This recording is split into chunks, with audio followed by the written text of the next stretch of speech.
नमस्कार, मैं हूं डॉक्टर सुभाष सी पांडे और आप देख रहे हैं इन्वायरमेंट स्टोरी। मध्य प्रदेश प्रदूषण नियंत्रण बोर्ड यानी एमपीपीसीबी की जानलेवा PM10 धूल कणों को लेकर जारी की गई हालिया वार्षिक रिपोर्ट ऐतिहासिक शहर ग्वालियर के लिए अत्यंत चिंताजनक है।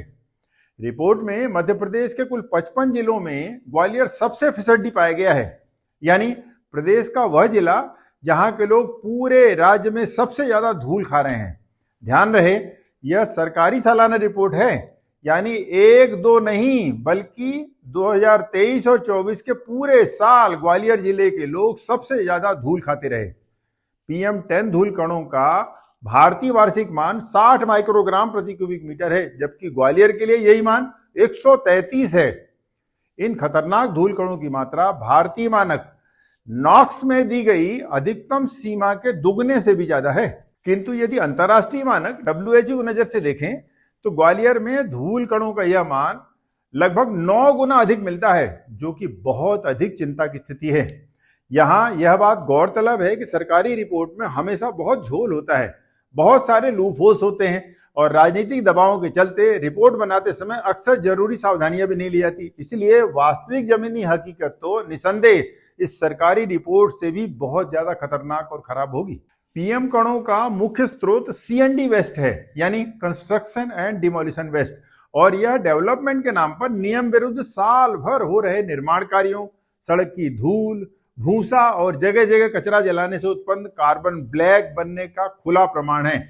ऐसा पहली बार नहीं है जब धूल और गंदगी के मामले में ग्वालियर की थू थू हो रही है।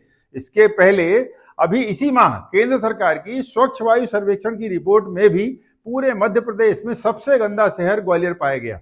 इसका वार्षिक AQI 130 मिला। सरल भाषा में कहें तो साल भर ग्वालियर के लोग इसी AQI में रहते हैं, जो कि सेंसिटिव ग्रुप यानी 7 वर्ष से छोटे बच्चों और 75 साल से बड़े बुजुर्गों के लिए अत्यंत खतरनाक है। किंतु ऐसा भी नहीं है कि जो हवा एक सेंसिटिव ग्रुप के लिए नुकसानदेह है वही बाकी लोगों के लिए फायदेमंद है, हेल्दी है। दरअसल 50 AQI के बाद की हवा हमारे आपके शरीर को नुकसान ही पहुंचा रही है। इसीलिए लंबे समय तक इसका कंटिन्यूअस एक्सपोजर गंभीर हेल्थ इश्यूज पैदा कर सकता है।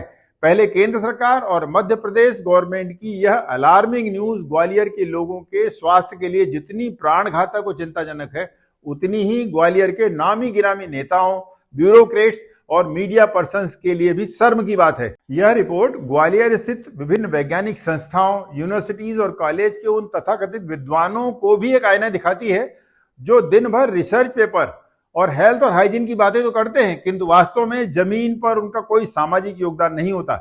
मीडिया में आई खबरों से पता चला है कि मध्य प्रदेश के वर्तमान चीफ सेक्रेटरी भी ग्वालियर के रहने वाले हैं, और यदि यह न्यूज सही है तो कहना यह है कि यदि प्रदेश के प्रशासनिक मुखिया होकर भी आप अपने मूल निवास स्थान ग्वालियर को भी बर्बाद होने से नहीं बचा सकते, तो फिर प्रदेश के किसी पर्यावरणीय समस्या के निदान की उम्मीद आपसे क्या ही की जाए। यदि ग्वालियर के इन तमाम जिम्मेदार लोगों के जहन में थोड़ी भी सामाजिक चेतना और सरोकार बचा हो तो उन्हें ग्वालियर जिले में चल रहे सभी CND वेस्ट कार्यों, ओपन कंस्ट्रक्शन और हर कहीं डंपिंग और बर्निंग एक्टिविटीज पर तत्काल लगाम लगाना चाहिए, वरना पूरा जिला ही तमाम गंभीर कार्डियोवैस्कुलर बीमारियों, रेस्पिरेटरी बीमारियों, स्किन और आई डिसीज में फंस जाएगा।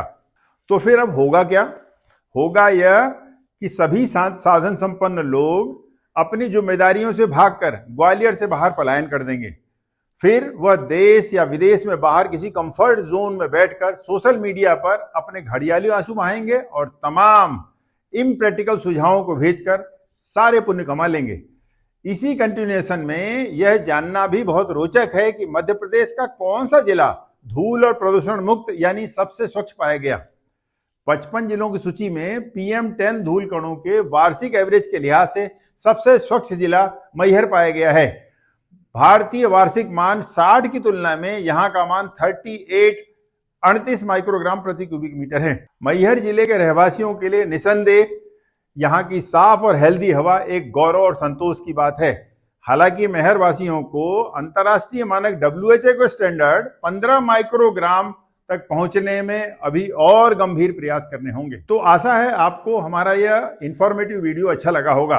कृपया इस वीडियो को लाइक करें, सब्सक्राइब करें और चैनल को दूसरे मित्रों तक भी जरूर पहुंचाएं। धन्यवाद। जय हिंद।